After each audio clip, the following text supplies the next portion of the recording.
Most of the time हम लोग incubation period और विंडो पीरियड को पढ़ने के कुछ दिन बाद इन दोनों को एक ही समझने लगते हैं, बट इनमें कुछ डिफरेंसेस हैं। तो आइए पढ़ते हैं इसको सेपरेटली, ताकि आफ्टर लॉन्ग टाइम भी हम इसमें कंफ्यूज ना रहें। फर्स्ट है incubation period. A medical term that refers to the time between exposure to an infectious disease organism and the start of symptom। यानी इंक्यूबेशन पीरियड जो है वो एक सर्टेन टाइम ऑफ पीरियड है जिसमें जर्म्स जो है वो बॉडी के अंदर इंटर करता है, चाहे वो जिस भी डिजीज का हो, और फिर अपना नंबर मल्टीप्लाई करता है by making their on copy. इसी दौरान हमारा इम्यूनो सिस्टम अपना रिस्पॉन्स दिखाता है अगेंस्ट दिस पैथोजन, और वो रिस्पॉन्स इम्यूनो सिस्टम दिखाएगा in the form of inflammation, और भी किसी कई तरीके से दिखा सकता है। और इस इन्फ्लामेशन का सिम्टम हो सकता है like sore throat, runny nose, rashes और etcetera.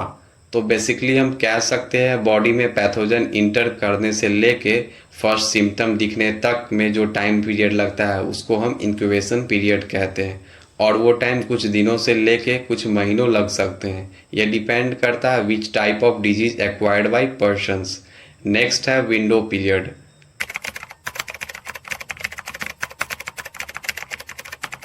The gap between when a person become infected with a pathogen and when a diagnostic test can accurately detect that infection। Window period जो है वो भी एक time of period है जिसमें person के body में पैथोजन इंटर करने से लेके और उस पैथोजन को डायग्नोस्टिक टेस्ट के हेल्प से डिटेक्ट करने में जो टाइम लगता है उसे ही विंडो पीरियड कहते हैं। इसमें भी वो टाइम कुछ दिनों से कुछ महीनों लग सकते हैं। डायग्नोस्टिक टेस्ट के हेल्प से पैथोजन को डिटेक्शन में टाइम इसलिए लगता है क्योंकि बॉडी को टाइम लगता है डिटेक्टेबल लेवल ऑफ एंटीबॉडीज बनने में against the antigen of pathogen. अब length of window period is not fix because it varies depending on the specific infection.